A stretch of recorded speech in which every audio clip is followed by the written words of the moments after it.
ప్రశాంతంగా ఉన్న ఇంట్లో ఒక్కసారిగా పెద్ద పేలుడు శబ్దం వినిపిస్తే ఏమనిపిస్తుంది? గుండె ఆగినంత పని అవుతుంది కదా! సరిగ్గా సీరియల్ నటి మేఘన ఇంట్లో కూడా ఇలాగే పెద్ద పేలుడు సంభవించి ఆమెకు గుండె ఆగినంత పనే అయిందంట. ఇక తాజాగా ఇదే విషయాన్ని ఈ సీరియల్ నటి తన యూట్యూబ్ ఛానల్ ద్వారా చెప్తూ చాలా ఆవేదనకు లోనైంది. అసలు ఏం జరిగిందంటే, ఇంద్రనీల్ ఇంట్లో లేని సమయంలో ఆయన కోసం బ్రేక్ఫాస్ట్ సిద్ధం చేసేందుకు మేఘన వంటగదిలోకి వెళ్ళి చకచకా వంట చేసి వచ్చి బయట హాల్లో కూర్చుంది. అయితే కాసేపటికి పవర్ ఆఫ్ అయి మరలా పవర్ వచ్చి ఒక్కసారిగా వంటగది నుంచి పెద్ద పేలుడు శబ్దం వినిపించింది. దీంతో మేఘన ముందు గ్యాస్ ఆఫ్ చేశానా లేదా అని భయపడింది. ఆ తర్వాత బెడ్రూమ్లో ఏ ఏసీనో పేలిందా అనే డౌట్ పడింది.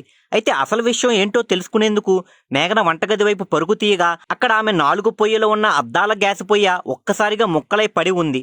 దీంతో ఆమె ఒక్కసారిగా షాక్ అయింది. కనీసం ఆ కొత్త పొయ్య కొని 4 నెలలు కూడా కాకుండానే ఈ ప్రమాదం సంభవించడంతో ఈ తరహా పొయ్యిలు వాడొద్దని ఆమె తన అభిమానులకు తెలియజేస్తూ ఓ వీడియో యూట్యూబ్లో పెట్టింది. దీంతో ఆ వీడియో ఇప్పుడు నెట్టంట వైరల్గా మారింది. ఇక ఆ వీడియోలో ఆమె పొయ్యి రిపేర్ చేసేందుకు వచ్చిన టెక్నీషియన్తో, ఇలాంటి చవకబారిన పొయ్యిలు మాకు అమ్మితే ఎలా?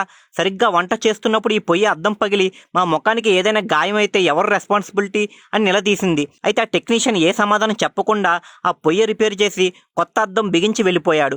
దీంతో ఈ సీరియల్ నటి చేసేదేమీ లేక స్టీల్ పొయ్యి కొనేంత వరకు ఆ అద్దాల పొయ్యి జోలికి వెళ్ళనని చెప్పి తన భర్తకు ఎలక్ట్రిక్ కుక్కర్లోనే అన్నం కూర వండడం స్టార్ట్ చేసింది. ఇక మేఘన భర్త ఇంద్రనీల్ గురించి సీరియల్ ప్రేక్షకులు పెద్దగా పరిచయం అవసరం లేదు. ఈ సీరియల్ నటుడు చక్రవాకం అనే హిట్ సీరియల్ ద్వారా చాలా ఫేమ్ సంపాదించారు. ఆ తరువాత పలు సీరియల్స్లో కూడా నటించి తనకన్నా పెద్ద వయసు గల ఈ మేఘనను ప్రేమించి పెళ్లి చేసుకుని వార్తల్లో నిలిచాడు. అలాగే పెళ్ళై ఎన్నో సంవత్సరాలైన పిల్లలు పుట్టకపోవడంతో పలుమార్లు సోషల్ మీడియాలో విమర్శలు సైతం ఎదుర్కొన్నారు. ఇక ప్రస్తుతం అయితే ఇంద్రనీల్ మరియు మేఘనలు సీరియల్స్ చేయడం పూర్తిగా మానేసి కేవలం యూట్యూబ్ ఛానల్ మీద, అలాగే రీసెంట్గా స్టార్ట్ చేసిన పచ్చళ్ళ వ్యాపారం మీద బాగా డబ్బులు సంపాదిస్తున్నారు. మీరు ఇలాంటి ఇంట్రెస్టింగ్ సీరియల్ అప్డేట్స్ మరిన్ని తెలుసుకోవడానికి ఇప్పుడే మా ఛానల్ను లైక్ చేయండి, ఫాలో చేయండి, సబ్స్క్రైబ్ చేయండి.